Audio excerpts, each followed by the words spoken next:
सांगतात तुम्ही वरून जागे दिसता, पण आतून सगळेजण झोपले. कैसे बोल बोलणे बोले जागे बाहेर आत निघाले, कैसे घरात घरकुर केले नेनो अंधार नाव उजळलेला. आपल्याला अंधारही झालेला कळत नाही आणि उजळलेलेही कळत नाही, एवढी गाढ झोप आपल्याला लागलेली आहे.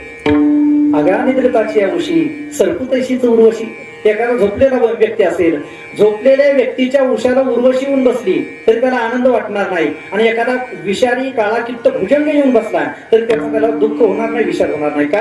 कारण तो निद्रिस्त आहे. कारण निद्रिस्त व्यक्तीला सुख आणि दुःख, अंधार आणि उजेड यातलं काहीच कळत नाही. महाराज आपल्याला घोर अशा प्रकारची निद्रा लागलेली, झोप लागलेली आहे. बरं, झोप काय आजकालची नाही महाराज. ज्ञानोबांना विचारत, ज्ञानोबा सांगतायत अरे अनादी काळापासून आपण झोपलेले आहेत. अनादी काळापासून लागलेली झोप, त्या झोपेतून जागा करण्याकरता संत महात्मांनी अट्टहास केलेला आहे. आता जागा रे भाईनो,